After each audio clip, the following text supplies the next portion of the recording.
So the first question, consider the statement regarding cess. So cess നെ ആസ്പദമാക്കിയുള്ള ഒരു question ആണ്. There are two statements. A cess is levied as an addition to the proposed taxes. The second statement, cess revenues of central government will not be generally shared with the states. So നമ്മൾ cess പറഞ്ഞപ്പോൾ പറഞ്ഞിരുന്നു, cess എന്ന് പറഞ്ഞാൽ എന്തായിരുന്നു? It is an additional tax levied on the existing tax ആണ്. So direct taxിനും indirect taxിനും മേലെ government ചുമത്തുന്ന ഒരു അഡീഷണൽ ടാക്സ് ആണ് എന്ത്? സെസ് എന്ന് പറഞ്ഞാൽ. So first statement എന്താ? അതുകൊണ്ട് you can see the first statement is correct. So one is correct. Then second statement, cess revenues of central government will not be generally shared with states. So നമ്മൾ സെസ്സിനെ പറ്റി പറഞ്ഞപ്പോൾ പറഞ്ഞിരുന്നു, whenever the government, state government or the central government is imposing cess, there should be a prefix for the cess. ഒരു cess ലഭിച്ചു കഴിയുമ്പോൾ അതിനൊരു prefix കാണും. അതായത് എന്തിനു വേണ്ടിയാണ്, what is the rational for collecting the cess amount എന്ന cess തന്നെ പറഞ്ഞിരിക്കും. ഇപ്പൊ സ്വച്ഛ് ഭാരത് സെസ്, കൃഷി കല്യാൺ സെസ്, നമ്മുടെ കേരളത്തിൽ ഇപ്പൊ നടപ്പിലാക്കിയ സാമൂഹ്യക്ഷേമ സെസ്, ഇവയെല്ലാം എന്താ, എന്തിനു വേണ്ടിയാണ് കളക്ട് ചെയ്യുന്നതെന്ന് ഗവൺമെന്റ് ആ സെസ്സിനകത്ത് തന്നെ പറയുന്നുണ്ട്. സോ വി ക്യാൻ സി, നമ്മുടെ കേന്ദ്ര ഗവൺമെന്റ് സെസ് കളക്ട് ചെയ്യുമ്പോൾ there is no mandate that കേന്ദ്ര ഗവൺമെന്റ് കളക്ട് ചെയ്ത സെസ് എമൗണ്ട് സംസ്ഥാനവുമായി ഷെയർ ചെയ്യണമെന്ന് പറയുന്നില്ല. So the second statement is also correct. So we can see both 1 and 2 are correct. C is the right answer. Then the second question, fiscal policy in India is formulated by. So ഇന്ത്യയിലെ ധനകാര്യ നയം ആരാണ് formulate ചെയ്യുന്നതാണ് ചോദ്യം. So നമ്മൾ പറഞ്ഞിരുന്നു, when we discussed the fiscal policy, when we discussed Indian public finance, we have discussed two sets of policy. Fiscal policy ഉണ്ട്, അതേപോലെ monetary policy ഉണ്ട്. ഫിസിക്കൽ പോളിസി, ധനകാര്യ നയം എന്ന് പറയുമ്പോൾ ധനമന്ത്രാലയം നടപ്പിലാക്കുന്ന നയങ്ങളാണ്. സോ നമ്മുടെ എക്കണോമിയിലുള്ള ഗ്രോത്ത് റിവൈവ് ചെയ്യാനും, അല്ലെങ്കിൽ നമ്മുടെ അൺഎംപ്ലോയ്മെന്റ് കുറയ്ക്കാനും, ഇൻഫ്ലേഷൻ കൺട്രോൾ ചെയ്യാനും, അതുപോലെ ഇവിടെയുള്ള പോവർട്ടി കുറയ്ക്കാനും, സോ നമ്മുടെ എക്കണോമിയിലുള്ള മാറ്റങ്ങൾ നടപ്പിലാക്കാൻ വേണ്ടിയിട്ട് കേന്ദ്ര ഗവൺമെന്റ് നയങ്ങളാണ് ഫിസിക്കൽ പോളിസി എന്ന് പറഞ്ഞാൽ. അതേപോലെ തന്നെ മോണിറ്ററി പോളിസി ഉണ്ട്. സോ മോണിറ്ററി പോളിസി എന്ന് പറഞ്ഞാൽ ആരെടുക്കുന്നതായിരുന്നു? It is the policy initiative of RBI ആണ്. നമ്മുടെ സെൻട്രൽ ബാങ്ക് ഓഫ് ഇന്ത്യ ആയിട്ടുള്ള RBIയുടെ നയങ്ങളാണ് എന്ത്? മോണിറ്ററി പോളിസി അഥവാ പണനയം എന്ന് പറയുന്നത്. സോ ഇവിടെ ചോദിച്ചത് എന്താ? ഫിസിക്കൽ പോളിസി ആണ്. Answer is C, finance ministry. So RBI അല്ല, പ്ലാനിംഗ് കമ്മീഷൻ അല്ല, ഫിനാൻസ് കമ്മീഷൻ അല്ല. സോ ആൻസർ അറിയാലോ, answer is C. Simple question. Then the third question, which of the following committee is responsible for recommending the GST in India? So ഇന്ത്യയില് GST recommend ചെയ്ത committee ഏതാണ് ചോദിക്കുക. So നമ്മൾ GST discuss ചെയ്തപ്പോൾ we have discussed the timeline of GST. GSTയുടെ ഒരു time line discuss ചെയ്തു. ആ സമയത്ത് നമ്മൾ വാജ്പേയി ഗവൺമെന്റ് സമയത്ത് അപ്പോയിന്റ് ചെയ്യപ്പെട്ട ഒരു കമ്മിറ്റി പറ്റി പറഞ്ഞിരുന്നു. അതായിരുന്നു Vijay Kelkar committee. And this was the committee which recommended the introduction of GST in India. So answer here is B. Simple question. These are simple question from this topic. Then which of the following statements regarding GST Council is or are correct? So ഈ ഒരു ചോദ്യം GST കൗൺസിലിനെ പറ്റിയാണ്. നമ്മൾ പറഞ്ഞിരുന്നു, when GST was introduced, there was a supreme body or there was a key body which decides various aspects of GST. അതായിരുന്നു GST council. So GST കൗൺസിലിന്റെ article അറിയാലോ, article 279A. So GST council അതുകൊണ്ട് തന്നെ we can see it is a constitutional ബോഡിയാണ്, ഭരണഘടനാ ബോഡിയാണ് എന്ത്? GST council. Because എന്താ, നമ്മുടെ ഈ ഭരണഘടനയ്ക്കകത്ത്, ഇന്ത്യൻ കോൺസ്റ്റിറ്റ്യൂഷനകത്ത് GST കൗൺസിലിനെ പറ്റി പ്രതിപാദിക്കുന്നുണ്ട്.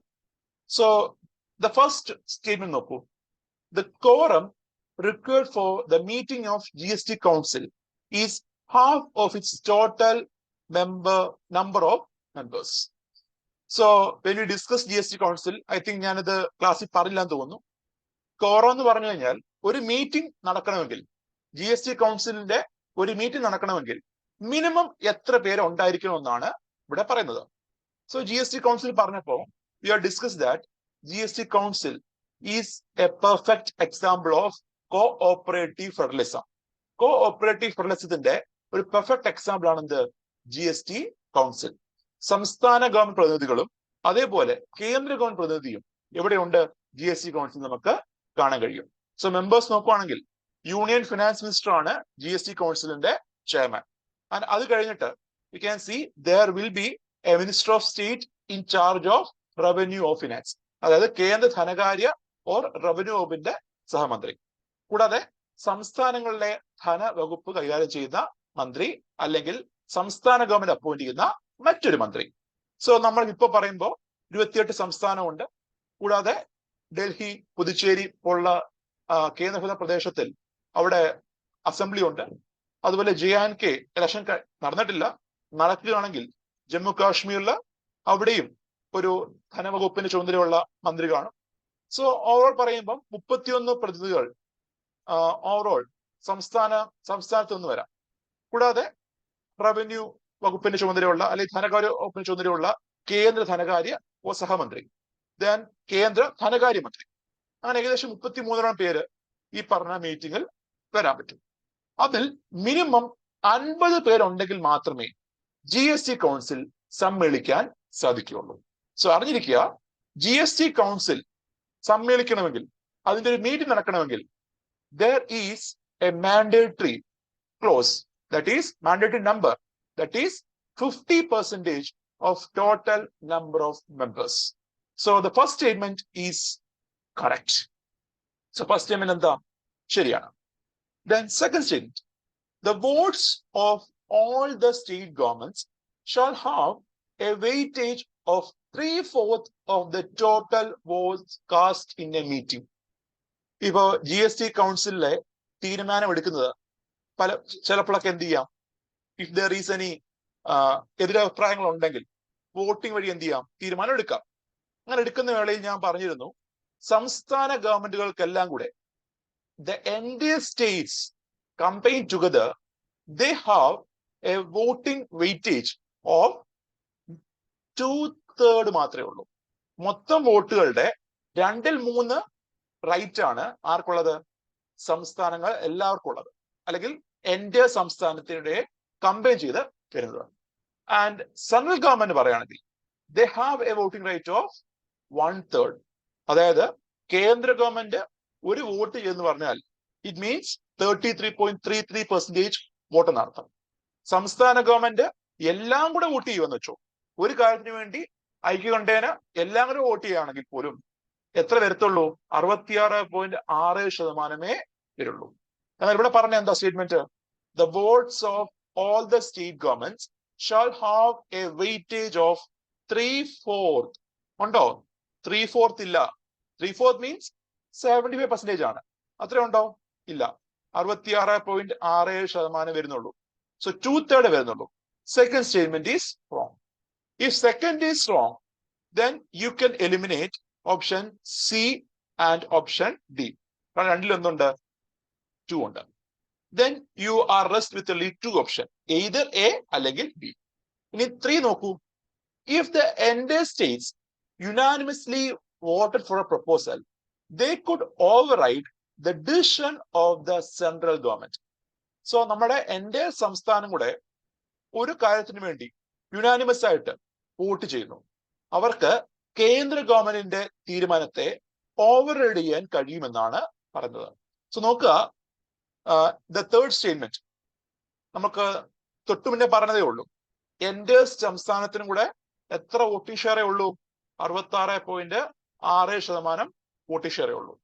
എന്നാൽ GST കൗൺസിലിൽ ഒരു തീരുമാനം കൈക്കൊള്ളണമെങ്കിൽ, ഒരു ഡിസിഷൻ നടപ്പിലാവണമെങ്കിൽ എത്ര വോട്ട് വേണം? 75% വോട്ടിംഗ് നടന്നിരിക്കണം. സോ എൻ്റെ സ്റ്റേറ്റ്സ് ഒരുമിച്ച് വിചാരിക്കുന്നു വെച്ചോ, ഒരു കാര്യത്തിന് വേണ്ടി എത്ര വരുന്നുള്ളൂ?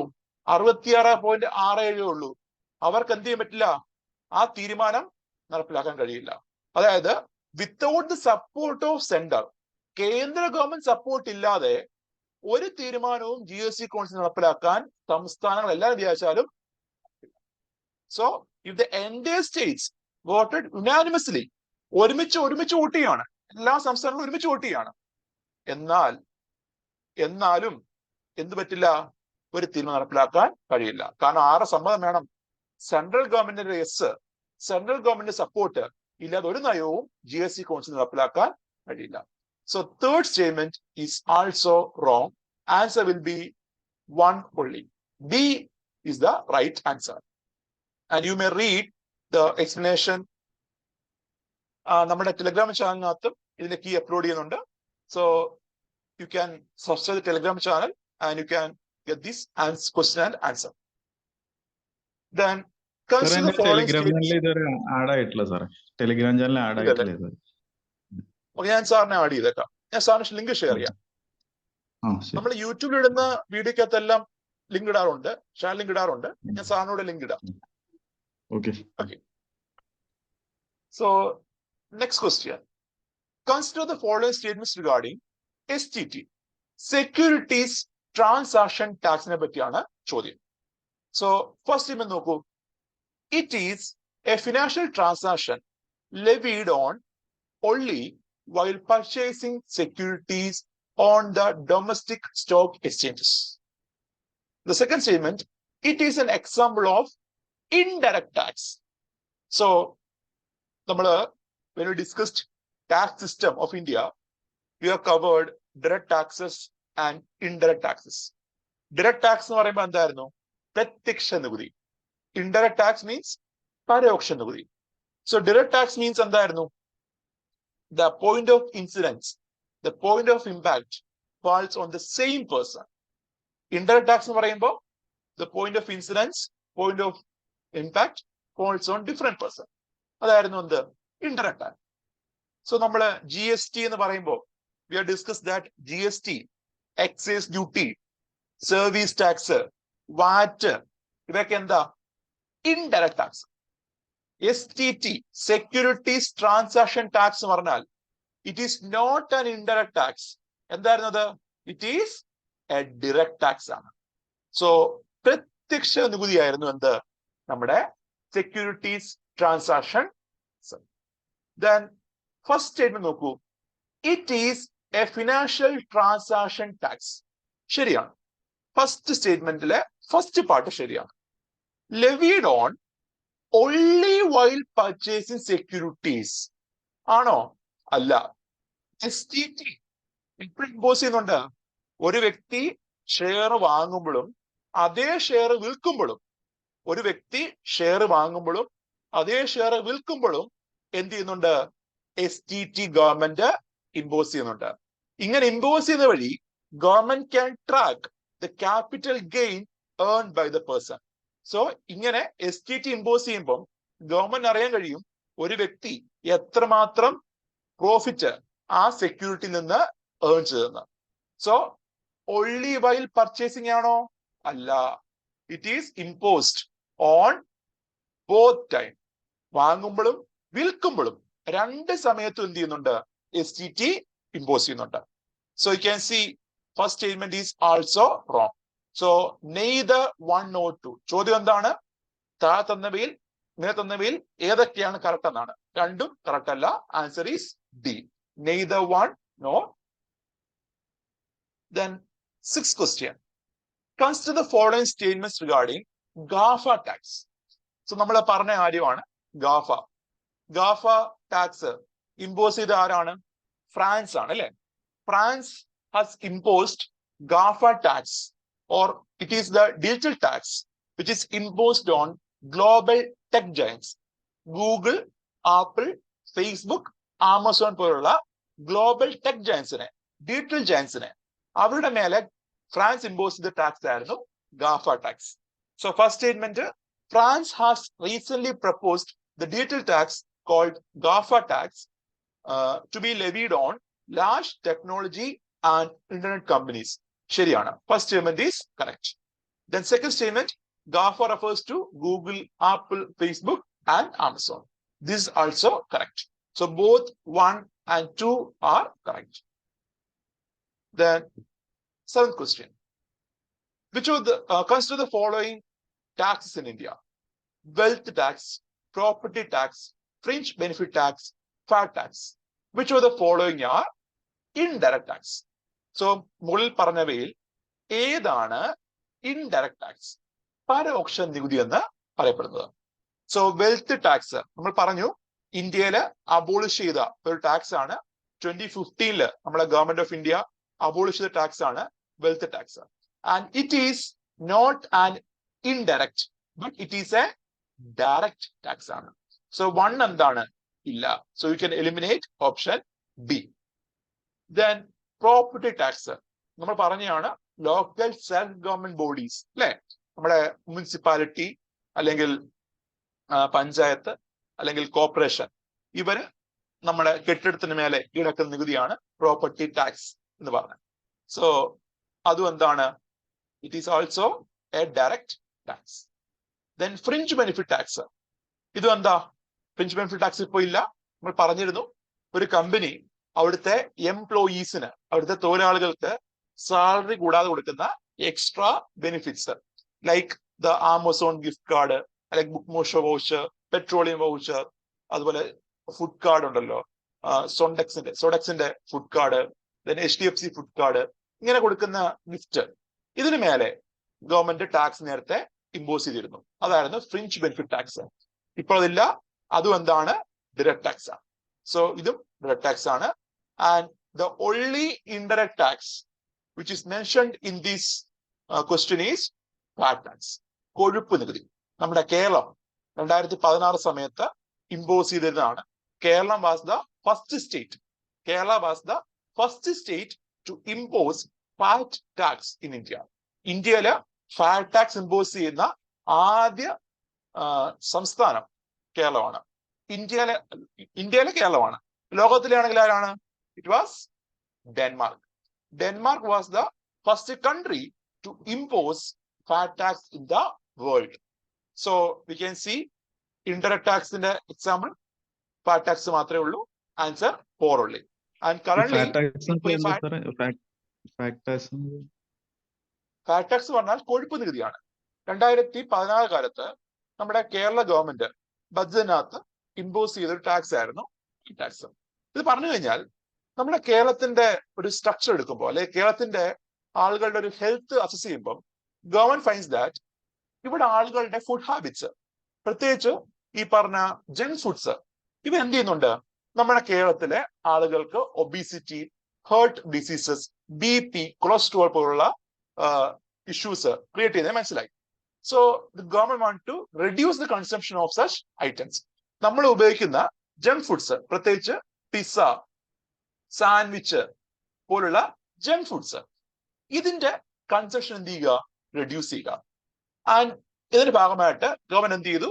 ഈ പറഞ്ഞ ഉൽപ്പന്നങ്ങൾക്ക് മേലെ, ഈ പറഞ്ഞ ജങ്ക് ഫുഡ്സിന് മേലെ ഒരു ഹൈ ടാക്സ്, ഏകദേശം 13.5% ടാക്സ് ആണ് ഇമ്പോസ് ചെയ്തത്. ഇതിനു വേണ്ടിയാണ് ഇവയുടെ വില ഇൻക്രീസ് ചെയ്യും. So when price of a commodity increases, അതിന്റെ കൺസംഷൻ എന്ത് ചെയ്യാം? കുറയ്ക്കാം. നമ്മൾ പറഞ്ഞല്ലോ സർക്കാർ ടാക്സ് ഇമ്പോസ് ചെയ്യാൻ പല കാരണങ്ങളുണ്ട്. അതിലൊരു കാരണം എന്താണ്? To reduce the consumption of sin goods or those goods which are harmful to human health. മനുഷ്യന്റെ ആരോഗ്യത്തിന് അല്ലെങ്കിൽ ആളുകളുടെ ആരോഗ്യത്തിന് ഹാനികരമായ ഉൽപ്പന്നങ്ങൾ, അവയുടെ കൺസംഷൻ കുറയ്ക്കാൻ വേണ്ടിയും ഗവൺമെന്റ് ഹൈ ടാക്സ് ഇമ്പോസ് ചെയ്യാറുണ്ട്. ഇപ്പൊ സിഗരറ്റ്സിന് മേലെയും ടൊബാക്കോ ഐറ്റംസിന് മേലെയും അതുപോലെ തന്നെ ആൽക്കഹോളിന് മേലെയും ഗവൺമെന്റ് ഹൈ ടാക്സ് ഇമ്പോസ് ചെയ്യാൻ ഒരു കാരണം എന്താണ്? അവരുടെ കൺസംഷൻ കുറയ്ക്കുക എന്ന ഉദ്ദേശമാണ്. അതുപോലെ ഈ പറഞ്ഞ കൊഴുപ്പടങ്ങിയ അല്ലെങ്കിൽ ജങ്ക് ഫുഡ്സ്, അവയുടെ കൺസംഷൻ കുറയ്ക്കുക എന്ന ഉദ്ദേശത്തിൽ കൊണ്ടുവന്നാണ് ഫാറ്റ് ടാക്സ് ഓർ കൊഴുപ്പ് നികുതി എന്ന് പറഞ്ഞത്. ഓക്കെ ആണോ sir? Okay. Then 8th question. Which of the following could be the implication of imposing Pigovian tax? So Arthur Pigou എന്നൊരു എക്കണോമിസ്റ്റ് ആണ് പിഗോവിയൻ ടാക്സ് പ്രപ്പോസ് ചെയ്യുന്നത്. സോ പിഗോവിയൻ ടാക്സ് പറഞ്ഞാൽ എന്തായിരുന്നു? Pigovian tax is proposed by Arthur C. Pigou mainly to compensate the externality, the negative externality caused by a production process. ഒരു നിർമ്മാണ സമയത്ത് ഇപ്പൊ നോക്കുക, suppose there is an industry in N area, ഒരു വ്യവസായം ഉണ്ടെന്ന് വിചാരിക്കുക. ഈ വ്യവസായം നിർമ്മാണത്തിൽ പങ്കെടുക്കുന്നു. നിർമ്മാണത്തിൽ പങ്കെടുക്കുന്ന വേളയിൽ this industry is polluting the environment. പ്രകൃതി എന്ത് ചെയ്യുന്നു? പൊല്യൂട്ട് ചെയ്യുന്നുണ്ട്. സോ അതേപോലെ തന്നെ സിഗരറ്റ്സ് എടുക്കുക. ഈ പറഞ്ഞ സിഗരറ്റ്സ് ഒരു വ്യക്തി കൺസ്യൂം ചെയ്യുന്നു, അല്ലെങ്കിൽ സിഗരറ്റ്സ് വലിക്കുന്നു. ആ സമയത്ത് അതിന് ഹെൽത്ത് ഇമ്പാക്ട് ചെയ്യുന്നു. അതേപോലെ തന്നെ there is a condition of passive smokers. So ഇത് രണ്ടും എന്താണ്? എക്സ്റ്റേണാലിറ്റി ആണ്. അതായത് ഒരു നിർമ്മാണത്തിൽ പങ്കെടുക്കാത്ത ആളുകൾ, പ്രൊഡക്ഷനിൽ പങ്കെടുക്കാത്ത ആളുകൾക്ക് ഒരു നിർമ്മാണ പ്രവർത്തനം മൂലം ഇമ്പാക്ട് ഉണ്ടാകുന്നു. So we can see it is the issue, or it is the എന്താണ്, ഇറ്റ് ഈസ് ദ കോസ്, അല്ലെങ്കിൽ it is the issue caused to a third party who are not involved in the production process. So it is the impact or cause. ഒരു third പാർട്ടിക്ക്, നിർമ്മാണത്തിൽ പങ്കെടുക്കാത്ത ഒരു third പാർട്ടിക്ക് ഉണ്ടാവുന്ന ഒരു impact ആണെന്ത്? ഈ പറഞ്ഞ നെഗറ്റീവ് എക്സ്റ്റേണാലിറ്റി എന്ന് പറഞ്ഞാൽ. ഇപ്പൊ നെഗറ്റീവ് ഇമ്പാക്റ്റ് ആണ്. ഇവിടെ നോക്കുക, ഒരു കമ്പനി പ്രൊഡ്യൂസ് ചെയ്യുന്നു, ഒരു കമ്പനി, ഒരു ഇൻഡസ്ട്രി ഉൽപ്പന്നങ്ങൾ നിർമ്മിക്കുന്നു. ആ സമയത്ത് എന്താണ് ഉണ്ടാവുന്നത്? ഈ കമ്പനി ഉൽപ്പന്നം നിർമ്മിക്കുന്ന അനുസരിച്ച് അവിടുത്തെ പരിസ്ഥിതി എന്ത് ചെയ്യുന്നുണ്ട്? പൊല്യൂട്ട് ചെയ്യുന്നുണ്ട്. ആ ലൊക്കാലിറ്റിയിലെ ആളുകൾക്ക് അതിന് ഇമ്പാക്ട് അനുഭവിക്കേണ്ടി വരുന്നുണ്ട്. ആൻഡ് യു ക്യാൻ സി, അവർ നിർമ്മാണത്തിൽ പങ്കെടുക്കുന്നില്ലെങ്കിൽ കൂടെയും അവർക്ക് ഈ നിർമ്മാണം മൂലമുള്ള ഹാർംഫുൾ എഫക്ട്സ് ഉണ്ടാവുന്നു. അതുപോലെ ഒരു സിഗരറ്റ് വലിക്കുന്ന ഒരാള്, അയാൾ സിഗരറ്റ് വലിക്കുന്നു, അതിനൊപ്പം സിഗരറ്റ് വലിക്കുന്ന ഒരാൾക്കും എന്ത് വരുന്നു? ഒരു ഇമ്പാക്ട് ഉണ്ടാവുന്നു. ഇതൊക്കെയാണ് എന്ത്? നെഗറ്റീവ് എക്സ്റ്റേണാലിറ്റി എന്ന് പറയുന്നത്. ആൻഡ് ഇതുപോലെയുള്ള നെഗറ്റീവ് എക്സ്റ്റേണാലിറ്റിക്ക് മേലെ ഒരു ടാക്സ് ചുമത്തിക്കൊണ്ട് ഇവയുടെ കൺസെഷൻ കുറയ്ക്കുക, അല്ലെങ്കിൽ ഇവയുടെ ഇഷ്യൂസ് റെഡ്യൂസ് ചെയ്യുക എന്നാണ് ആദർ സി പിഗോവ് പറഞ്ഞത്. ആൻഡ് യു ക്യാൻ സി, ഈ പറഞ്ഞ പിഗോവിയൻ ടാക്സിന്റെ എക്സാമ്പിൾ ആയിരുന്നു നമ്മളെ ഇന്ത്യയിൽ ഏർപ്പെടുത്തിയ clean environment cess. Clean environment cess on production of call. നമ്മുടെ കോൾ നിർമ്മാണ സമയത്ത്, കോൾ നിർമ്മാണ വേളയിൽ ഗവൺമെന്റ് ഏർപ്പെടുത്തിയ ഒരു സെസ് ആയിരുന്നു ക്ലീൻ എൻവയൺമെന്റ് സെസ്, അല്ലെങ്കിൽ അതിന്റെ പഴയ പേര് ക്ലീൻ എനർജി സെസ്.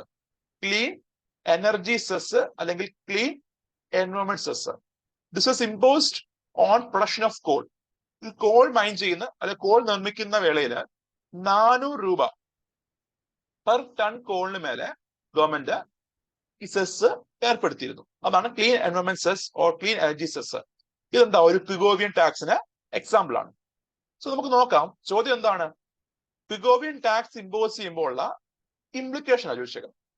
ഒന്ന്, reduction in the consumption of sin goods. So Pigovian tax usually പറയുകയാണെങ്കിൽ it is hiking the price of items ആണ്. ഉൽപ്പന്നങ്ങളുടെ വില എന്ത് ചെയ്യും? ഇൻക്രീസ് ചെയ്യും. ഇപ്പൊ ഒരു ഇൻഡസ്ട്രിയോട് പറയാണ്, നിങ്ങൾ പൊല്യൂട്ട് ചെയ്യുന്നു, സോ നിങ്ങൾക്ക് മേലെ എന്ത് ചെയ്യുന്നു? ഞാൻ ഒരു ഹൈ ടാക്സ് ഇമ്പോസ് ചെയ്യുക. അപ്പം എന്ത് ചെയ്യണം ഇൻഡസ്ട്രി? അവർ പൊല്യൂഷൻ ചെയ്യുന്നില്ലെങ്കിൽ അവര് ഈ പറഞ്ഞ ഫോസിൽ ഫ്യൂലിൽ നിന്ന് മാറി റിന്യൂവബിൾ എനർജിയിലേക്ക് മാറുകയാണ്, സോളാറിലേക്കോ വിൻഡിലേക്കോ മാറുകയാണ്. അപ്പോൾ എന്തില്ല? അവർക്ക് മേലെ ടാക്സ് ഇല്ല. സോ ആക്ച്വലി ഈ പിഗോവിയൻ ടാക്സ് എന്താണ് പ്രൊമോട്ട് ചെയ്യുന്നത്? എൻവയോൺമെന്റ് ഇമ്പാക്ട് ചെയ്തൊരു ഇൻഡസ്ട്രി അതിൽ നിന്ന് മാറിയിട്ട് എൻവയോൺമെന്റ് പ്രൊട്ടക്ട് ചെയ്ത ഇൻഡസ്ട്രിയായിട്ട് മാറുക, അല്ലെങ്കിൽ എൻവയോൺമെന്റ് ഇമ്പാക്ട് കുറഞ്ഞൊരു ഇൻഡസ്ട്രി ആയിട്ട് മാറുക. സോ അതേപോലെ തന്നെ ഈ പറഞ്ഞ പിഗോവിയൻ ടാക്സ് ഇമ്പോസ് ചെയ്യുമ്പോൾ ഉൽപ്പന്നങ്ങളുടെ വില ഇൻക്രീസ് ചെയ്യുകയാണ്. കാരണം എന്താ? ഒരു ഇൻഡസ്ട്രി ഉൽപ്പന്നം ഉണ്ടാക്കുന്നു, ആൻഡ് അത് പൊല്യൂട്ടിംഗ് ഇൻഡസ്ട്രി ആണെന്ന് വിചാരിക്കുക, അതിനുണ്ടാക്കുന്ന ഉൽപ്പന്നങ്ങളും വില എന്ത് ചെയ്യുന്നു? കൂടിയിരിക്കുന്നു. ആൻഡ് ഇങ്ങനെ ഉയർന്ന വിലയാവുമ്പോൾ it will discourage the consumption. ആൾക്കാരുടെ കൺസംഷൻ എന്ത് ചെയ്യാം? ഡിസ്കറേജ് ചെയ്യാം. നമുക്കറിയാം, as per law of demand പ്രകാരം ഒരു ഉൽപ്പന്നത്തിന്റെ പ്രൈസ് ഹൈക്ക് ചെയ്യുമ്പോൾ ക്വാണ്ടിറ്റി ഡിമാൻഡ് എന്ത് ചെയ്യാം? ഡിക്രീസ് ചെയ്യാം. സോ നോക്കുക, whenever the government is imposing Pigovian tax, ഇന്ത്യയിൽ പിഗോവിയൻ ടാക്സ് ഇമ്പോസ് ചെയ്യുമ്പോൾ എന്താണ് ഉണ്ടാവുന്ന impact, implication? Reduction in the consumption of sin goods. നമ്മുടെ സിങ്ക് ഗുഡ്സിന്റെ കൺസംഷൻ എന്ത് ചെയ്യാം? റെഡ്യൂസ് ചെയ്യാം. ഇപ്പൊ സിഗരറ്റ്സോ ടൊബാക്കോ ഐറ്റംസിന്റെ ഒക്കെ കൺസംഷൻ എന്ത് ചെയ്യാം? റെഡ്യൂസ് ചെയ്യാം. ഫസ്റ്റ് സ്റ്റേറ്റ്മെന്റ് ശരിയാണ്. Then second, discourages negative externalities during the production. So നമ്മുടെ ഫാക്ടറി പൊല്യൂഷൻ റെഡ്യൂസ് ചെയ്യാനുള്ള മെഷേഴ്സ് എടുക്കും. ഫാക്ടറി പൊല്യൂഷനിൽ നിന്ന് മാറി അല്ലെങ്കിൽ പൊല്യൂട്ടിംഗിൽ നിന്ന് മാറി നോൺ പൊല്യൂട്ടിംഗ് ഇൻഡസ്ട്രി ആയിട്ട് എന്ത് ചെയ്യാം? കൺവേർട്ട് ചെയ്യാം. കാരണം എന്താ? If they are non polluting, if they are not causing any impact on the third party, then they will not be giving this tax. അവർ പൊല്യൂട്ട് ചെയ്യുന്നില്ല എങ്കിൽ, അല്ല അവര് ഒരു എക്സ്റ്റേണാലിറ്റി ക്ലോസ് ചെയ്യുന്നില്ല എങ്കിൽ എന്ത് ചെയ്യണ്ട? ടാക്സ് കൊടുക്കണ്ട. So you can C discourages negative externalities during production, Pigovian tax. Then third, reduce the price of item. അല്ല, പിഗോവിയൻ ടാക്സ് ഇമ്പോസ് ചെയ്യുമ്പോൾ ഉൽപ്പന്നത്തിന്റെ പ്രൈസ് കുറയുകയല്ല, മറിച്ച് കൂടുകയാണ് ചെയ്യുന്നത്. സോ റെഡ്യൂസ് ദ പ്രൈസ് അല്ല, മറിച്ച് increase the price of the item ആണ്. So നമ്മള് പ്രൈസ് ക്വാണ്ടിറ്റി ഡിമാൻഡ് റിലേഷൻ പറഞ്ഞിരുന്നു in the law of demand and law of supply. So law of ഡിമാൻഡും ലോ ഓഫ് സപ്ലൈ നോക്കുമ്പോൾ we have discussed a term called market equilibrium price or equilibrium price. So ഒരു tax impose ചെയ്യുമ്പോൾ ഈ equilibrium price എന്ത് ചെയ്യും? Increase ചെയ്യും. So equilibrium price ഇവിടെ നിന്ന് മാറി മേലോട്ട് പോകും. So you can see when a tax is imposed the equilibrium price increases. So reduce the price അല്ല, increase the price of item ആണ്. സോ ആൻസർ എന്താ? അപ്പോ 1 ഉണ്ട്, 2 ഉണ്ട്. So B is the right answer. Then next question, consider statements regarding e-way bill ആണ്, electronic way bill. So നമ്മൾ പറഞ്ഞിരുന്നു 50,000 മേലെയുള്ള ഉൽപ്പന്നങ്ങൾ 10 കിലോമീറ്റർ മേലെ ട്രാൻസ്പോർട്ട് ചെയ്യുമ്പോൾ മാൻഡേറ്ററി ആയിട്ടും നിർബന്ധമായിട്ടും ഈ വേ ബില്ല് എടുത്തിരിക്കണം. അതിന് മുന്നേ എടുക്കാം, പക്ഷെ മാൻഡേറ്ററി ക്ലോസ് എപ്പോഴാണ് വരുന്നത്? 50,000 rupees above beyond 10 kilometer. And this e-way bill is mandatory for interstate and intrastate. So interstate എന്ന് പറയാൻ എന്താ? ഇന്റർസ്റ്റേറ്റ്, സപ്പോസ് ഒരു ഉൽപ്പന്നം കേരളത്തിൽ നിന്ന് തമിഴ്നാട്ടിലേക്ക് നമ്മൾ ട്രാൻസ്പോർട്ട് ചെയ്യുകയാണ്. Suppose we are transporting an item from Kerala to Tamil Nadu. So interstate transaction ആണെങ്കിൽ ഈ ബില്ല് മാൻഡേറ്ററി ആണ്. അവിടെ എന്ത് കൺസിഡർ ചെയ്യുന്നില്ല?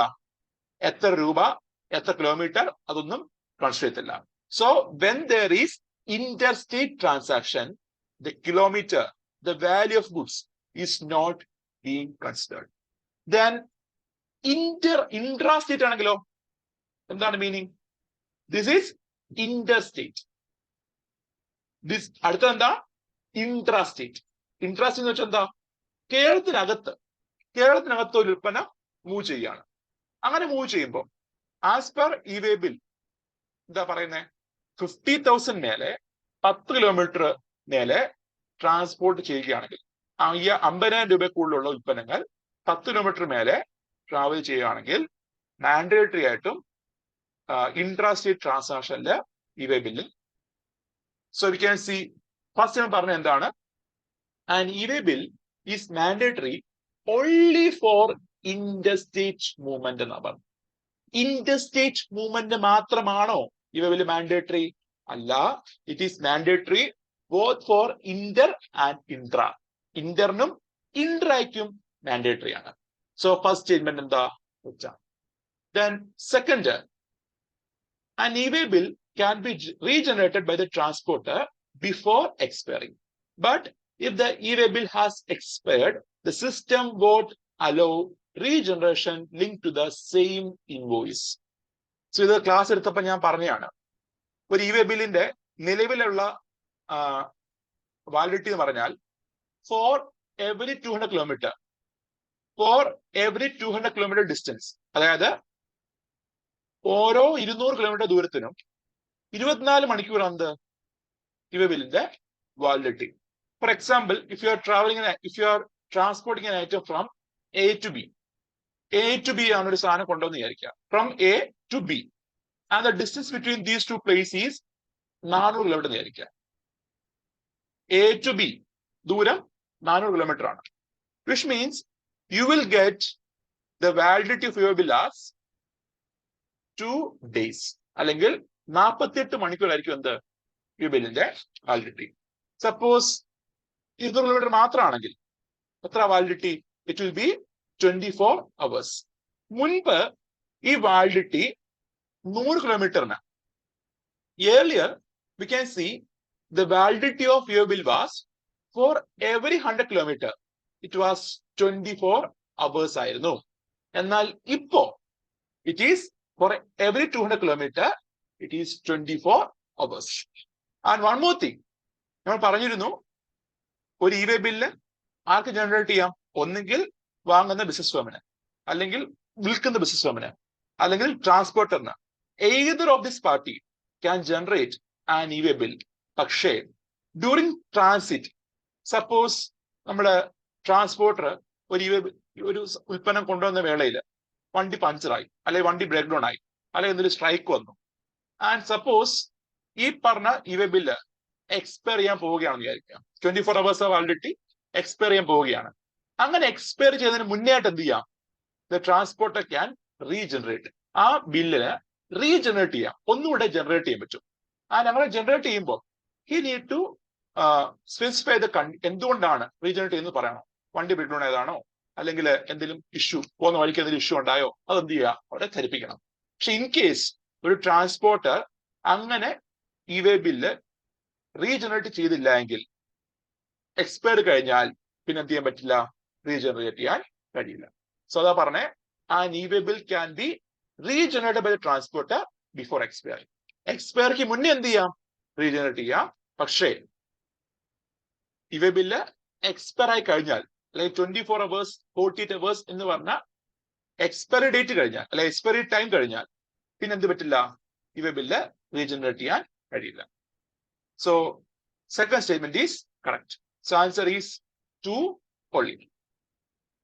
Then next question comes to the statements regarding GST Council of India. So GST Council പറ്റിയാണ് ചോദ്യം.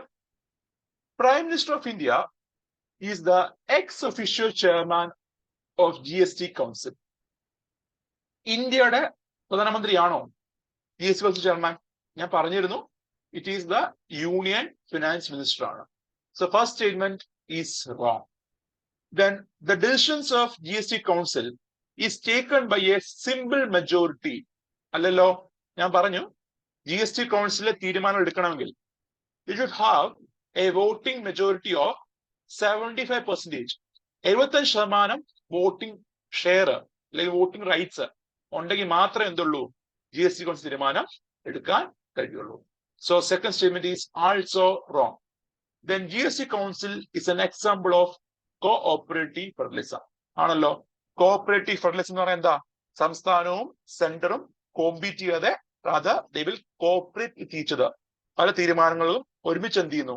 നാഷണൽ ഇൻട്രസ്റ്റിന് വേണ്ടിയിട്ട്, ദേശീയ താല്പര്യത്തിനനുസരിച്ച് സംസ്ഥാനവും സെന്ററും ഒരേപോലെ കോപ്പറേറ്റ് ചെയ്ത് ഞങ്ങൾ എടുക്കുന്നതാണ് കോഓപ്പറേറ്റീവ് ഫെഡറലിസം ഉദ്ദേശിക്കുന്നത്. നീതി ആയോഗ്, GST Council ഇതൊക്കെ എന്താണ്? കോഓപ്പറേറ്റീവ് ഫെഡറലിസത്തിന്റെ ഒരു എക്സാമ്പിൾ ആണ്. സോ ആൻസർ എന്താ? 3 ഉള്ളിയാണ്. D is the right answer. Then which of the following are the state taxes? ചോദ്യം കണ്ടോ? Which of the following are the state taxes which are subsumed under GST? So GST റെജിമില് സംസ്ഥാന government കൈയടക്കി വെച്ചിരുന്ന ടാക്സുകൾ, അതുപോലെ കേന്ദ്ര government കൈയടക്കി വെച്ച ടാക്സുകൾ രണ്ടും എന്ത് ചെയ്യുന്നുണ്ട്? മെർജ് ചെയ്യപ്പെടുന്നുണ്ട്. Both state taxes and central taxes were subsumed under GST. ചോദ്യം എന്താണ്? താഴെ തന്നവയിൽ ഏതൊക്കെയാണ് സംസ്ഥാന ടാക്സുകൾ? GST-യിലേക്ക് മെർജ് ചെയ്യപ്പെട്ട സംസ്ഥാന നികുതി ഏതൊക്കെയാണ്? സർവീസ് ടാക്സ് ഉണ്ടോ? ഇല്ല. സർവീസ് ടാക്സ് ആരും ലഘു ചെയ്ത് കളക്ട് ചെയ്തിരുന്നതാണ്. It is a central tax ആണ്. It is a central tax which was subsumed under GST. GST-യിലേക്ക് സബ്സ്യൂം ചെയ്യപ്പെട്ട കേന്ദ്ര നികുതിയാണെന്ത്? സർവീസ് ടാക്സ് ആണ്. പർച്ചേസ് ടാക്സ് സ്റ്റേറ്റ് ടാക്സ് ആണ്. ലക്ഷറി ടാക്സ് സ്റ്റേറ്റ് ടാക്സ് ആണ്. Tax on betting and gambling, entry tax. So you can see 2, 3, 4 and 5. ഇതെല്ലാം എന്താ? ഈ 4 എണ്ണവും സംസ്ഥാന നികുതിയാണ്. GST-യിലേക്ക് മേർജ് ചെയ്യപ്പെട്ട, സബ്സ്യൂം ചെയ്യപ്പെട്ട സംസ്ഥാന നികുതിയാണ് 2, 3, 4 and 5. So answer is A. Then 12th question. India adopted the dual structured GST model from which country? ഞാൻ പറഞ്ഞതാണ് the dual structure of GST.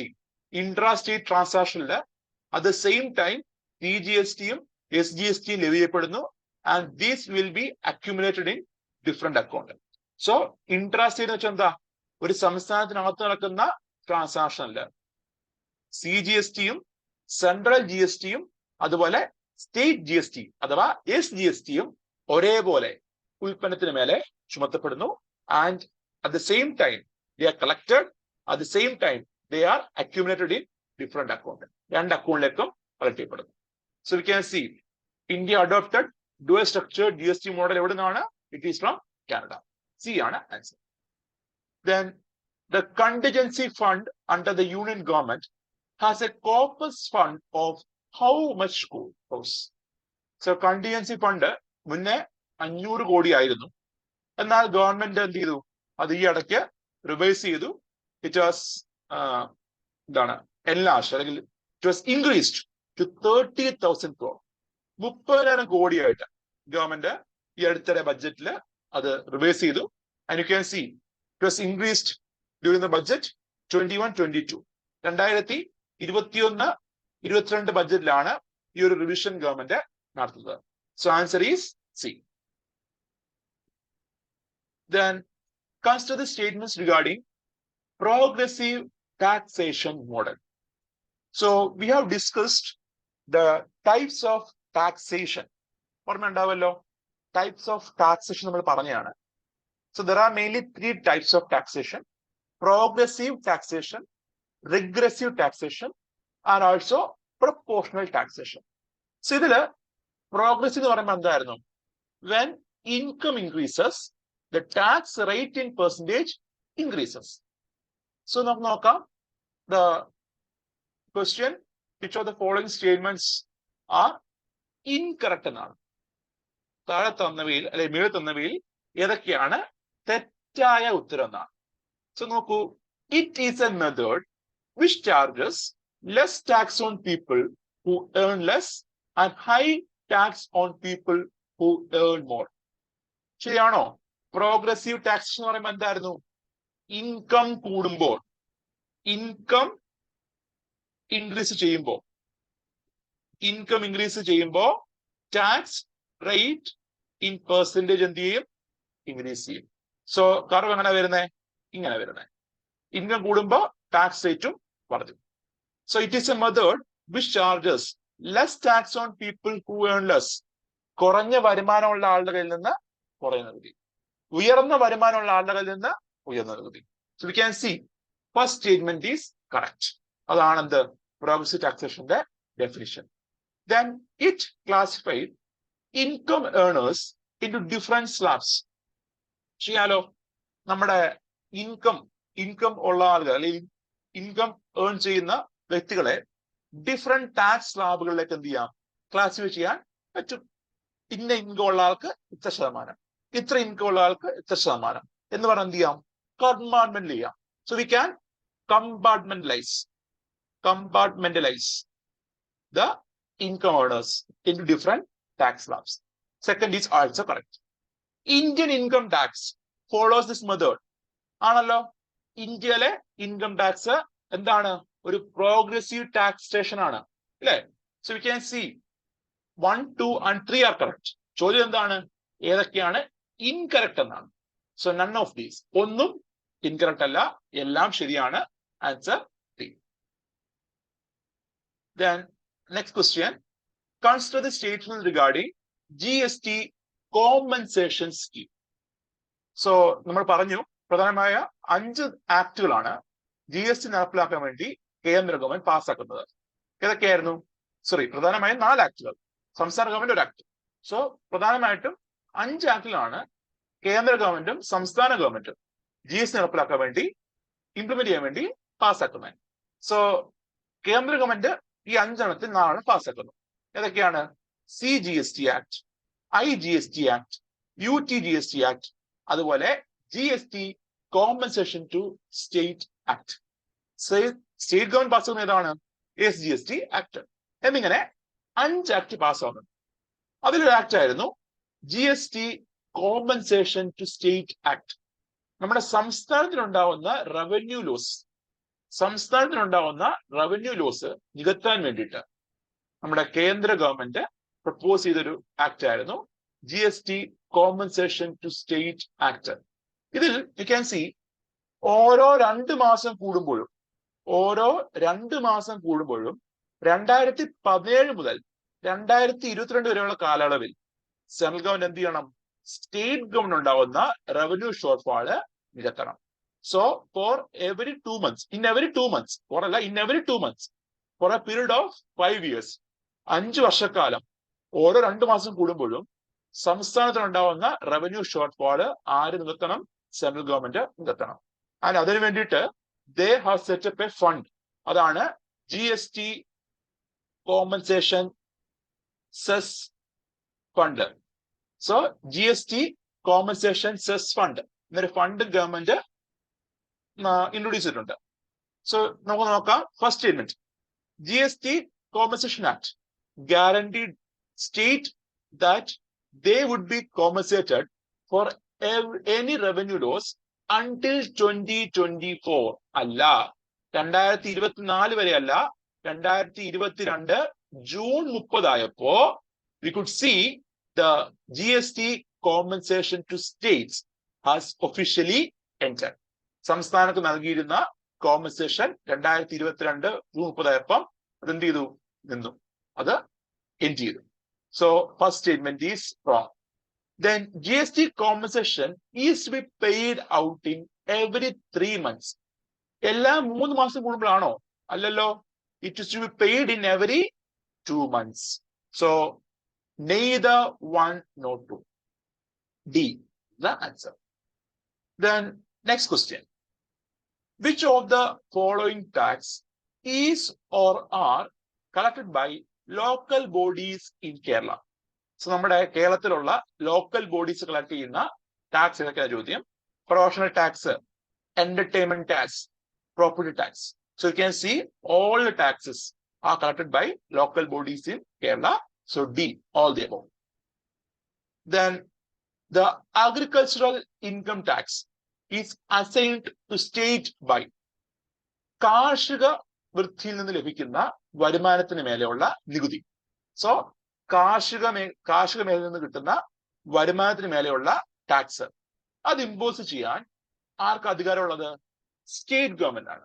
So when we R defining income tax, നമ്മൾ പറയാറുണ്ട് income tax is imposed on income of individual except income from agriculture. കാർഷിക വൃത്തിയിൽ നിന്ന് ലഭിക്കുന്ന വരുമാനത്തിന് മേലെ tax ചെയ്യാൻ അധികാരം ആർക്കില്ല? കേന്ദ്ര ഗവൺമെന്റ് ഇല്ല. This power has been granted to state government ആണ്. സംസ്ഥാന ഗവൺമെന്റ് ആണെന്ത് ആ ടാക്സ് കളക്ട് ചെയ്യേണ്ടത്. ആൻഡ് യു ക്യാൻ സി ഈ ഒരു അസൈൻ അല്ലെ ഈ ഒരു ക്ലാസിഫിക്കേഷൻ, ഈ ഒരു ഇമ്പോസിഷൻ ആരാണ് ഏർപ്പെടുത്തുന്നത്? ഭരണഘടനയാണ്. So in the schedule 7 of constitution നമ്മുടെ സംസ്ഥാനത്തിനും കേന്ദ്ര ഗവൺമെന്റിനും നിയമം ഉണ്ടാക്കാനും ടാക്സ് ചുമത്താൻ കഴിയുന്ന മേഖലകളെ ക്ലാസിഫൈ ചെയ്യുന്നുണ്ട് as union list, state list and control list. ഇത് സ്റ്റേറ്റ് ലിസ്റ്റ് വരുന്ന ഒരു എൻട്രിയാണ് കാർഷിക മേഖല. അതുപോലെ തന്നെ കാർഷിക മേഖലയിലെ ടാക്സേഷനും ആർക്കാണ് അധികാരമുള്ളത്? സംസ്ഥാന ഗവൺമെന്റാണ്. So you can see agriculture income tax is assigned to state government by finance കമ്മീഷനോ NDCയോ ഇൻഡസ്ട്രിയൽ കൗൺസിലോ അല്ല. It is the constitution of India. So entry 46 in the state list of 7th schedule അത് കാർഷിക മേഖലയിലെ പറയുന്നത്. സോ ആൻസർ എന്താ? D. Then authorization of withdrawal of funds from the CFI or Consolidated Fund of India must come from. So നമ്മുടെ CFI ഉണ്ടല്ലോ, പൊതു ഖജനാവ്, public treasury എന്നൊക്കെ പറയാം. സോ ഖജനാവിൽ നിന്ന് ഒരു അണ പൈസ കേന്ദ്ര ഗവൺമെന്റ് വിഡ്രോ ചെയ്യണമെങ്കിൽ ആരുടെ അംഗീകാരം വേണം? It should get the approval from the parliament. പാർലമെന്റിന്റെ അംഗീകാരം ആവശ്യമാണ്. ചോദ്യം എന്താണ്?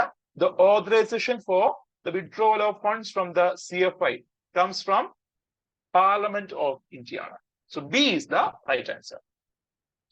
The next question is regarding surcharge. Which of the following statements regarding surcharge in Indian tax system is incorrect? Indian tax system ബന്ധപ്പെട്ട സർചാർജ് സ്റ്റേറ്റ്മെന്റ്സ് ചോദിച്ചേക്കുന്നത്. അത് തെറ്റായ ഉത്തരവ് പറയണ്ടേ. The application of surcharge in direct tax can make the taxation system in India more regressive in nature. Regressive എന്ന് പറഞ്ഞാൽ എന്തായിരുന്നു? Regressive എന്ന് വെച്ച് കഴിഞ്ഞാൽ when income increases, tax rate reduces എന്നാണ്. ഓർമ്മയുണ്ടല്ലോ graph? Income increase, tax rate. So when income increases, tax rate in percentage എന്ത് ചെയ്യുന്നു? താഴേക്ക് വരുന്നു. ഇതാണ് എന്ത്? Regressive taxation. സോ നമ്മുടെ ഇൻകം ടാക്സിന് മേലെ അല്ലെങ്കിൽ ഏതെങ്കിലും ഒരു ഡയറക്ട് ടാക്സിന് മേലെ, കോർപ്പറേറ്റ് ടാക്സോ ഇൻകം ടാക്സോ എന്നതിന് മേലെ സർചാർജ് ഇമ്പോസ് ചെയ്യുമ്പോൾ, സർചാർജ് എന്തായിരുന്നു? സർചാർജ് എന്ന് പറഞ്ഞാൽ it is an additional tax on the existing tax ആണ്. നിലവിലുള്ള ഒരു നികുതിക്ക് മേലെ ചുമത്തുന്ന എക്സ്ട്രാ ടാക്സ് ആണ് എന്ത്? Surcharge. So we can C, ഈ പറഞ്ഞ സർചാർജ് ഇമ്പോസ് ചെയ്യുമ്പോൾ നിലവിലുള്ള ടാക്സേഷൻ എന്താവും? റിഗ്രസീവ് ആണോ ആവുന്നത്? അല്ല, പ്രോഗ്രസീവ് ആവുന്നുള്ളൂ. കാരണം ഹൈ ഇൻകത്തിന് മേലെയാണ് എന്ത്? സർചാർജ് ഇമ്പോസ് ചെയ്യുന്നത്. സോ ഇന്ന് കൂടുന്നതനുസരിച്ചാണ് എന്ത്? സർചാർജ് ഇമ്പോസ് ചെയ്യുന്നത്. In the case of India ഇവിടെ നോക്കുകയാണെങ്കിൽ എടുത്തു പറയുന്നുണ്ട് ഇൻ ഇന്ത്യൻ ടാക്സ് സിസ്റ്റം. അപ്പൊ നിങ്ങൾ ചോദിക്കാം, സർചാർജ് ഇന്ത്യൻ ടാക്സ് സിസ്റ്റത്തിലാണ് എന്ത് ചോദിച്ചേക്കുന്നത്? നമുക്ക് കണ്ടാണ് ഇൻകം ടാക്സിലായാലും കോർപ്പറേറ്റ് ടാക്സിലായാലും സർചാർജ് ഇൻക്രീസ് ചെയ്യുമ്പോൾ ഈ പറഞ്ഞ ഇൻകം ടാക്സ് റേറ്റ് അല്ലെങ്കിൽ ടാക്സ് റേറ്റ് കൂടുകയാണ്. ഫസ്റ്റ് സ്റ്റേറ്റ്മെന്റ് എന്താ? തെറ്റാണ്. Then the tax revenue from surcharge will be kept as a separate fund and the government will utilize the money only for the specific purpose. ആണോ? അല്ല. Article 271 പറയുന്നുണ്ട് നമ്മുടെ കേന്ദ്ര ഗവൺമെന്റിന് അഡീഷണൽ ആയിട്ട് റവന്യൂ ജനറേറ്റ് ചെയ്യണമെങ്കിൽ they can impose surcharge. അങ്ങനെ surcharge impose ചെയ്യുമ്പോൾ there is no mandate that ഈ സർചാർജ് ഒരു സ്പെസിഫിക് പർപ്പസിന് വേണ്ടിയാണെന്ന് പറയുന്നില്ല. നമ്മൾ പറഞ്ഞിരുന്നു ഒരു സർചാർജ് വെച്ച് 2018 ഗവൺമെന്റ് കൊണ്ടുവന്ന 2018 കേന്ദ്ര ഗവൺമെന്റ് കൊണ്ടുവന്ന സോഷ്യൽ വെൽഫെയർ സർചാർജ് വെച്ച് വേറൊരു സർചാർജിലും there was no prefix, അല്ലെങ്കിൽ എന്തിനു വേണ്ടിയാണ് അത് കളക്ട് ചെയ്തതെന്ന് പറയുന്നില്ല. എന്നാൽ സെസ് അങ്ങനല്ല. സെസ് ആണെങ്കിൽ what is the rational for collecting എന്ന് പറയുന്നുണ്ട്. എന്തിനു വേണ്ടിയാണ് കളക്ട് ചെയ്യുന്നത് പറയുന്നുണ്ട്. സോ സോഷ്യൽ വെൽഫെയർ സർചാർജ് മാത്രമേ ഉള്ളൂ എന്ത്? ഈ പറഞ്ഞ പ്രിഫിക്സ് ഉള്ള സർചാർജ്. ബാക്കിയെല്ലാം എന്താണ്? സർചാർജ് മാത്രമേ പറയുള്ളൂ. കേന്ദ്ര government can use this one for any purpose. So second statement എന്താ? അപ്പോ തെറ്റാണ്. സ്പെസിഫിക് പർപ്പസിന് വേണ്ടി മാത്രം എന്ന് പറയാൻ സാധിക്കില്ല. Then it is a part of central divisible pool of taxes. നമ്മൾ പറഞ്ഞു കേന്ദ്ര ഗവൺമെന്റ് സെസ് കളക്ട് ചെയ്യുമ്പോൾ, സർചാർജ് കളക്ട് ചെയ്യുമ്പോൾ ഇവയൊന്നും സംസ്ഥാനവുമായിട്ട് എന്ത് ചെയ്യണ്ട? ഷെയർ ചെയ്യണ്ട. ഈ പറഞ്ഞ സെൻട്രൽ ഡിവിസിബിൾ പൂൾ എന്ന് പറഞ്ഞാൽ എന്താ അർത്ഥം? It represents the pool of taxes which the centre has to divide to state. സംസ്ഥാനങ്ങൾക്ക് കേന്ദ്ര ഗവൺമെന്റ് വീതിച്ച് കൊടുക്കേണ്ട ടാക്സ് ആണെന്ത്? ഈ പറഞ്ഞ central divisible pool of tax പറഞ്ഞ. ഇവിടെ അങ്ങനെയില്ല. സർചാർജും സെസ്സും ഡിവൈഡ് ചെയ്ത് കൊടുക്കേണ്ടതല്ല. അതുകൊണ്ട് തന്നെ surcharge and cess will not be accumulated in the central divisible pool of taxes. So തേർഡും തെറ്റാണ്. So you can see answer D ആണ്. 1, 2, 3 are incorrect. Then 20. Consider the statement regarding direct tax. It is a tax where incidence and impact are at the same point.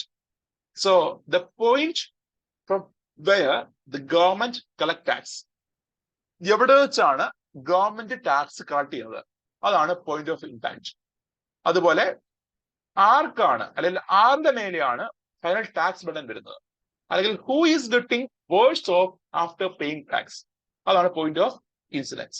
So direct ടാക്സിൽ point of ഇൻസിഡൻസും point of ഇമ്പാക്റ്റും ഒരു വ്യക്തിയാണ്. ഇപ്പൊ income tax എടുക്കുക, income tax എടുക്കുമ്പോൾ ഞാനാണ് point of impact, ഞാനാണ് point of incidence. So direct ടാക്സിൽ impact and incidence are at the same point. First statement is correct. STT, DDT ഇവ രണ്ടും എന്താ ഡയറക്ട് ടാക്സിന്റെ എക്സാമ്പിളുമാണ്. സോ ആൻസർ എന്താ? Both 1 and 2. Then which of the following is responsible for the preparation of union budget? So ഇതൊരു UPSC question ആണ്, previous year UPSC question ആണ്. സോ എന്താ, ഏത് ഡിപ്പാർട്ട്മെന്റ് ആണ് ഇന്ത്യയിലെ ബഡ്ജറ്റ് തയ്യാറാക്കുന്നത്? It is department of economic affairs. So budget division under department of economic affairs under ministry of finance is responsible for preparation of union budget എന്ന് കാണാം. So answer എന്താ? Answer is E. Then 22nd question. Consider the statements regarding National Anti-Profiteering Authority. So നമ്മൾ കണ്ടു 2017 നവംബറിലാണ് NAA was introduced in India, and it was introduced initially for a period of 2 years. അതിനുശേഷം പിന്നെ 2 വർഷം കൂടെ extend ചെയ്തു, പിന്നെ 1 വർഷം, അങ്ങനെ മൊത്തം 2+2+1 5 വർഷത്തോളം NAA ഉണ്ടായിരുന്നു. The main aim of this NAA was to prevent the unauthorized profit, to prevent the making of unauthorized profit by various companies or various suppliers. നമ്മുടെ ഷോപ്പേഴ്സ്, അതുപോലെ തന്നെ ഡിഫറെന്റ് കമ്പനീസ്, ഇവരൊന്നും അൺഓതറൈസ്ഡ് ആയിട്ട് പ്രോഫിറ്റ് മേക്ക് ചെയ്യാൻ പാടില്ല. അല്ലെങ്കിൽ GST council GST നിരക്ക് കുറയ്ക്കുമ്പോൾ ആ ബെനിഫിറ്റ് കൺസ്യൂമറിലേക്ക് എത്തണം എന്ന് ഉറപ്പുവരുത്താൻ വേണ്ടിയാണ് എന്ത് NAA, national anti profiteering authority, government establish ചെയ്തത്. So this was established mainly to check the rate reduction in GST was reaching the hands of poor, hands of the people. നമ്മുടെ ഗവൺമെന്റ് ടാക്സ് റേറ്റ് കുറയ്ക്കുമ്പോൾ ആ benefit ആളിലേക്ക് എത്തുന്നുണ്ട്. അതുപോലെ തന്നെ government ഈ പറഞ്ഞ GST ബന്ധപ്പെട്ടുള്ള നയത്തിൽ റേറ്റ്സിലൊക്കെ മാറ്റം വരുത്തുമ്പോൾ അത് കൃത്യമായിട്ട് കമ്പനി നടപ്പിലാക്കുന്നുണ്ട്. ഇതൊക്കെ ചെക്ക് ചെയ്യാൻ വേണ്ടിയാണ് എന്ത് NAA എസ്റ്റാബ്ലിഷ് ചെയ്തത്. So NAA was set up to check unfair profiteering activities by registered suppliers under GST law. First statement correct ആണ്. Then NAA may order the supplier who has indulged in profiteering to deposit the amount in the GST compensation fund. അതായത് suppose ഇപ്പോ നമ്മുടെ government ഒരു ഉൽപ്പന്നത്തിന് മേലെ tax കുറച്ചു, എന്നാൽ ഒരു കമ്പനി എന്ത് ചെയ്യുന്നില്ല, ആ ടാക്സ് കുറച്ചിട്ട് ആ ബെനിഫിറ്റ് കൺസ്യൂമറിലേക്ക് എത്തിക്കുന്നില്ല. അങ്ങനെയുള്ള വേളയിൽ NAA ക്യാൻ സ്വമേധയാ കേസെടുക്കാം, അതുപോലെ ഒരു കൺസ്യൂമർ പറഞ്ഞ പ്രകാരവും കേസെടുക്കാം. ആൻഡ് ഇൻ കേസ് ഒരു കൺസ്യൂമറിനെ എന്ത് ചെയ്യാൻ പറ്റുന്നില്ല, ഉദാഹരണം പറയുമ്പോൾ ഇപ്പൊ സോപ്പ് ഒക്കെ എന്ന് വെച്ചോ, സോപ്പ് അതായത് കോമൺലി ആളുകൾ ഉപയോഗിക്കുന്ന ഐറ്റം ആണെങ്കിൽ we cannot identify the consumer. ഇപ്പൊ സോപ്പ് ഒക്കെ ആണെങ്കിൽ ആരൊക്കെ വാങ്ങിച്ചു അന്ന് നമുക്ക് ഐഡന്റിഫൈ പറ്റത്തില്ല. സോ അങ്ങനെ വരുന്ന വേളയിൽ എന്താ, ഇൻ കേസ് നമ്മുടെ റെസിപ്പിനെ ഐഡന്റിഫൈ പറ്റിയില്ലെന്ന് ഇല്ലെങ്കിൽ എത്രയാണോ ഈ കമ്പനി ഉണ്ടാക്കിയ എക്സസ് പ്രോഫിറ്റ്, അൺഓതറൈസ്ഡ് പ്രോഫിറ്റ്, ഇവരെന്ത് ചെയ്യണം? They have to deposit in the GST compensation അല്ല, മറിച്ച് കൺസ്യൂമർ വെൽഫെയർ ഫണ്ട് ആണ്. കൺസ്യൂമർ വെൽഫെയർ ഫണ്ടിലാണെന്ത് അവർ ആ പൈസ നിക്ഷേപിക്കേണ്ടത്. So it is not in the GST compensation fund but in the consumer welfare fund. The GST Council has recently extended the tenure of NAA for a period up to 2025. ആണോ? അല്ലല്ലോ, നമ്മൾ പറഞ്ഞിരുന്നു 2022 ആയപ്പോ NAA പൂർണ്ണമായും close ചെയ്തു. എന്നിട്ട് NAA പ്രവർത്തനങ്ങൾ, national anti profiteering അതോറിറ്റിയുടെ പ്രവർത്തനങ്ങൾ നമ്മുടെ കോമ്പറ്റീഷൻ കമ്മീഷന് ട്രാൻസ്ഫർ ചെയ്തു. So 2 and 3 are incorrect statement. So ചോദ്യം എന്താ? ഇൻകറക്റ്റ് എന്നാണ്. So C is the right answer. And you may read the key. So ഞാൻ പറഞ്ഞിരുന്നു എല്ലാവരും എന്ത് ചെയ്യുക, കീയും കൂടെ വായിക്കുക. and key is available in the Telegram channel, and you can get the key there. Then consider statements regarding MAT in Indian tax regime. MAT is calculated at 15% on the book profit, that the profit is shown in the profit and loss account or at the usual corporate tax, and whichever is lower is payable as tax. So ഒരു company എടുക്കുമ്പോൾ രണ്ട് രീതിയിലാണെന്ത് ആ കമ്പനിയുടെ profit കണക്കാക്കുന്നത്. ഒന്ന് book profit, മറ്റൊന്ന് net profit. And book profit എന്ന് പറഞ്ഞാൽ എന്താ? ഒരു കമ്പനിയുടെ അക്കൗണ്ട് ബുക്കില്, ഒരു കമ്പനിയുടെ പ്രോഫിറ്റ് ആൻഡ് ലോസ് അക്കൗണ്ട് ബുക്കില് what is the profit which is entered, അതാണ് book profit. And this is estimated as per companies act. Companies act പ്രകാരമാണ് അത് കണ്ടുപിടിക്കുന്നത്. നെറ്റ് പ്രോഫിറ്റ് എന്ന് വെച്ചാൽ എന്താ? It is computed for tax paying purpose, mainly for corporate tax pay ചെയ്യാൻ വേണ്ടിയിട്ട്. Income tax act പ്രകാരം, IT ആക്ട് ഓഫ് 1961 പ്രകാരം കണ്ടെത്തുന്നതാണ് net profit. So net profit എന്ന് പറയുമ്പോൾ ഇറ്റ് ഈസ് ആക്ച്വലി എന്താണ് റിമൂവൽ, അല്ലെങ്കിൽ ആക്ച്വലി ബുക്ക് പ്രോഫിറ്റിൽ നിന്ന് ഡിഡക്ഷൻസ് അല്ലെങ്കിൽ എക്സംഷൻസ് അത് കുറച്ച് ശേഷം കിട്ടുന്നതാണെന്ത് net profit. So book profit minus deductions or exemptions, അതാണെന്ത് നെറ്റ് പ്രോഫിറ്റ്. സോ നമ്മുടെ ഗവൺമെന്റ് എന്താ പറഞ്ഞേ? ഒരു company tax, corporate tax pay ചെയ്യാൻ നേരം രണ്ട് ഇത് എന്ത് ചെയ്യുക? പ്രോഫിറ്റ് കണ്ടെത്തുക. ബുക്ക് പ്രോഫിറ്റിന്റെ മിനിമം 5%, നെറ്റ് പ്രോഫിറ്റിന്റെ അപ്രോക്സിമേറ്റ്ലി 25%. അങ്ങനെ എന്ത് ചെയ്യുക? 25 വരത്തില്ല, 30 ഒക്കെ എടുപ്പിച്ച് വരും. സോ ബുക്ക് പ്രോഫിറ്റ്, നെറ്റ് പ്രോഫിറ്റിന്റെ അപ്രോക്സിമേറ്റ്ലി 30%. എന്നിട്ട് നോക്കുക വിച്ച് എവർ ഈസ് ഹയസ്റ്റ്, ഇവർ ഏതാണ് ഹയസ്റ്റ് നോക്കുക, അതിനെന്ത് ചെയ്യുക? അത് പേ ചെയ്യുക. ഇവിടെ പറഞ്ഞ എന്താ? വിച്ച് എവർ ഈസ് ലോവർ എന്നല്ല, whichever is highest. Suppose book പ്രോഫിറ്റിന് കിട്ടിയ എമൗണ്ട് സപ്പോസ് 15 കോടി വിചാരിക്കുക, നെറ്റ് പ്രോഫിറ്റിന് കിട്ടിയ എമൗണ്ട് സപ്പോസ് 10 കോടി വിചാരിക്കുക. അപ്പൊ ഇത് പേ ചെയ്യണം, ഇത് പേ ചെയ്യണം. നേരെ മറിച്ച് ഇവിടെ 10 കോടിയും ഇവിടെ 15 കോടി കിട്ടിയെങ്കിൽ ഇത് പേ ചെയ്യണം. So which ever is higher എന്ത് ചെയ്യണം? പേ ചെയ്യണം. സോ ഓർമ്മയില്ലേ, ക്ലാസ്സിൽ പറഞ്ഞതാണ്. സോ ലോവർ അല്ല, ഹയർ ആണ് പേ ചെയ്യണം. സ്റ്റേറ്റ്മെന്റ് തെറ്റ്. Only domestic companies fall under this provision. അല്ല, both domestic and foreign companies രണ്ടു പേർക്കും എന്താണ് ഇത് എലിജിബിൾ ആണ്. ചോദ്യം എന്താണ്? which of the following are correct എന്നാണ്. എന്താണ്? we can see both 1 and 2 are incorrect. so എന്താ? neither 1 nor 2. only domestic company അല്ല, both foreign and domestic company രണ്ടു പേർക്കും എന്താ ഈ പ്രൊവിഷൻ ഉണ്ട്. എന്നാൽ in the new regime, നമ്മുടെ കോർപ്പറേറ്റ് ടാക്സിൽ ഓൾഡ് റെജീമും ഉണ്ട്, ന്യൂ റെജീമും ഉണ്ട്. ന്യൂ റെജീമില് if a company is opting no reductions, നമ്മുടെ ഗവൺമെന്റ് ഇൻകം ടാക്സ് പറയുന്ന ഇളവുകളൊന്നും എടുക്കുന്നില്ല എങ്കിൽ അവർക്ക് എന്ത് വരില്ല? മാറ്റ് വരില്ല.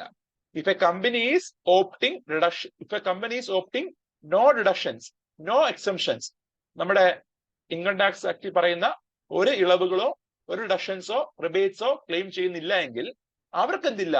മാറ്റ് പേ ചെയ്യേണ്ട. അല്ലാതെ റിഡക്ഷൻസും എക്സംഷൻസും ക്ലെയിം ചെയ്യുന്ന കമ്പനികൾക്ക് എന്താണ്? മാറ്റ് വഴിയും അതുപോലെ നെറ്റ് പ്രോഫിറ്റ് വഴിയും ഈ പറഞ്ഞ ടാക്സ് എമൗണ്ട് കണ്ടുപിടിക്കണം. എന്നിട്ട് ഏതാണോ ഹയസ്റ്റ് അത് പേ ചെയ്യണം. സോ ആൻസർ എന്താ അവിടെ? neither 1 nor 2. Then next question. This is a previous UPSC question and also a previous KAS main prelims question. നമ്മുടെ KASന്റെ പ്രിലിംസിന്റെ സപ്ലിമെന്ററി എക്സാമിന് സ്ട്രീം 3കാർക്ക് ഫസ്റ്റ് കൂടാതെ തന്നെ ഒരു സപ്ലിമെന്ററി എക്സാം ഉണ്ടായിരുന്നു. സോ KAS പ്രിലിംസിന്റെ സപ്ലിമെന്ററി എക്സാമിന് the same question was asked. ഞാൻ ഒന്ന് പറഞ്ഞിരുന്നു UPSCയുടെ പ്രീവിയസ് ക്വസ്റ്റ്യൻസ് KAS എക്സാമിന് വരുന്നുണ്ട്. എക്കണോമിക്സിലും ജോഗ്രഫിയിലും ഒക്കെ അത് പ്രകടമായിരുന്നു. The same question was asked and you can see. ചോദ്യം എന്താണ്?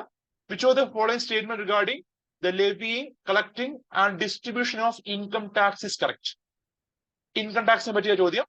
The union levies, union government ചുമത്തുന്നു, കളക്ട്സ് കളക്ട് ചെയ്യുന്നു, ആൻഡ് ഡിസ്ട്രിബ്യൂട്ട്സ് വിതരണം ചെയ്യുന്നു.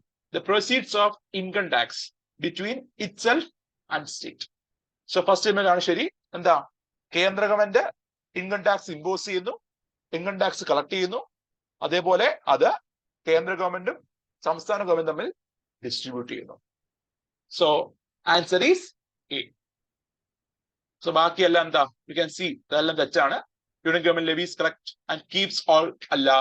Union government levies collect the tax but all proceeds are distributed to state അല്ല. Only the surcharge levied on income tax is shared between state and center അല്ല. Surcharge എന്ത് ചെയ്തില്ല? സംസ്ഥാനമായിട്ട് കേന്ദ്ര government share ചെയ്യത്തില്ല. So B C D എല്ലാം തെറ്റാണ്. Then comes to the statements. In India, stamp duties on financial transactions are levied and collected by state government, appropriated by union government. So you can see stamp duty അത് levy ചെയ്യുന്നത് ആരാ? കേന്ദ്ര government.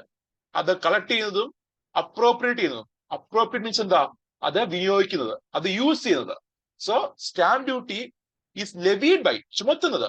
എത്ര rate? നമ്മുടെ India ഒട്ടുക്ക് ഒരു uniformity കൊണ്ടുവരാൻ വേണ്ടിയിട്ട് rate തീരുമാനിക്കുന്ന ആരായിരിക്കും? കേന്ദ്ര ഗവൺമെന്റ്. എന്നാൽ അത് കളക്ട് ചെയ്യുകയും അത് വിനിയോഗിക്കുകയും ചെയ്യുന്നത്, അപ്രോപ്രിയേറ്റ് ചെയ്യുന്ന ആരാ? സ്റ്റേറ്റ് ഗവൺമെന്റ് ആണ്. സോ യു ക്യാൻ സി 1ഉം 2ഉം തെറ്റാണ്. Answer neither 1 or 2. So D is the right answer.